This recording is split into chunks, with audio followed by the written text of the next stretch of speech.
Olá pessoal, você ainda tem dúvida sobre retas paralelas cortadas aí por transversais, como é esse caso aqui? Bem, então nessa aula de hoje, se caso você tenha alguma dúvida ainda, ou está vendo esse assunto pela primeira vez, fique comigo aqui até o final dessa aula que você vai aprender de uma maneira bastante prática, utilizando os recursos e as propriedades de duas retas paralelas. Para quem não me conhece, meu nome é Ademar Oshiro, sou professor de matemática e física, engenheiro civil e pedagogo aqui no Japão, e quem quiser conhecer melhor, basta entrar aí na descrição do vídeo, onde traço o meu perfil profissional e faço comentários aí relativos aqui a esta aula. Aproveito aí para convidar a todos a assistirem não apenas essa aula, mas aí uma série de aulas aqui, com mais de 200 aulas, e certamente alguma delas poderá aí ir de encontro às suas dúvidas. Se você achar esse assunto interessante, faça sua inscrição, dê um like nos vídeos que você mais gostar e também já deixe ativado o sininho para estarmos nos interagindo semanalmente. Vamos então à nossa aula de hoje, vamos lá. Para começar a aula aqui, vamos ler aqui a questão. Na figura, os pontos A e B estão no mesmo plano e contêm as retas paralelas R e S. Estão aqui.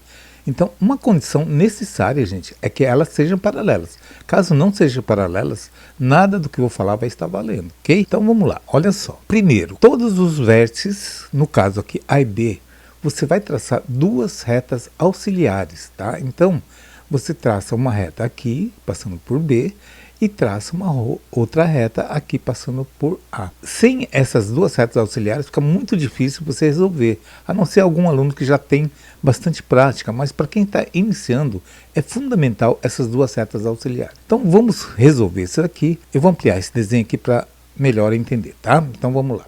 Muito bem, então com esse desenho ampliado fica mais fácil aqui, é o seguinte, então veja que esses ângulos são ângulos totais aqui, independente aqui dessas linhas auxiliares, tá? Então você vai partir do seguinte princípio. Como eu quero calcular o alfa que está aqui, essas retas auxiliares dividiram cada ângulo aqui em duas partes. Então eu tenho esse pedacinho aqui desse ângulo e esse outro ângulo aqui. Então eu tenho que calcular esses dois ângulos para fazer a somatória aqui e calcular o alfa. Da mesma forma, esse ângulo aqui também, que está dividido pela reta, eu tenho que calcular esses dois ângulos aqui. Para o cálculo desses ângulos, eu tenho que utilizar aqui as propriedades que regem aí as retas paralelas. Primeiro, o teorema das retas paralelas diz o seguinte: para que exista duas retas paralelas, é necessário que a transversal que cruza as duas retas tenham dois ângulos alternos internos congruentes. Bom, o que quer dizer isso aqui? Significa o seguinte, ó.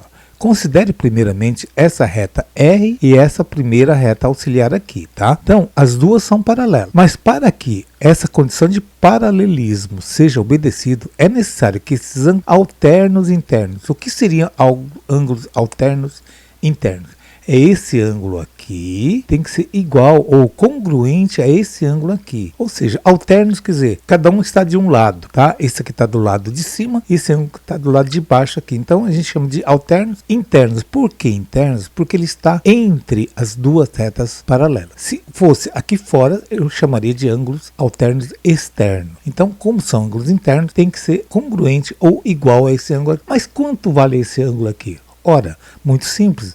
Vale 30, porque 30 pela condição de ângulos opostos pelo vértice. Então, quando dois ângulos são opostos pelo vértice, esses dois ângulos também são iguais ou são congruentes. Então, se aqui é 30, naturalmente esse aqui vai ser 30. E esse cara aqui, que é o ângulo alterno interno, também será 30. Então, eu vou marcar aqui 30 graus. Bom, feito isso, o que vai deduzir? Se todo esse ângulo aqui era 40 e esse pedacinho de cima é 30, ora, essa parte aqui de baixo vai valer quanto? Vai valer 10 graus, tá? Porque 30 mais 10 vai dar esse 40 aqui original. Agora esqueçam essas duas de cima e vamos focar aqui a atenção nas duas retas auxiliares aqui tracejadas, tá? Então, você considerando essas duas retas auxiliares, o que acontece? Esse pedacinho aqui é 10 graus. Esse ângulo alterno, então, então também será 10 graus, correto? Porque são ângulos alternos internos e são duas retas paralelas. Então, se aqui é 10, aqui é 10 também. Muito bem, agora eu já calculei então essa parte de cima do alfa, uma parte do alfa. Agora eu vou ter que calcular a parte de baixo, mas a parte de baixo é fácil de calcular também, porque olha só, esqueçam a parte de cima. Vamos concentrar aqui agora nessa reta auxiliar aqui, tracejada com a reta S. Eu tenho essa reta aqui transversal. Ora, se aqui é 60, então esse ângulo alterno aqui também será 60, concorda? Porque elas são alternos internos. Então, eu já matei aqui a questão. O ângulo alfa é o 10 graus mais os 60 graus. Logo, será 70 graus, alternativa D de dar. Ok? Entenderam, gente? Bom, eu espero aqui que vocês tenham entendido.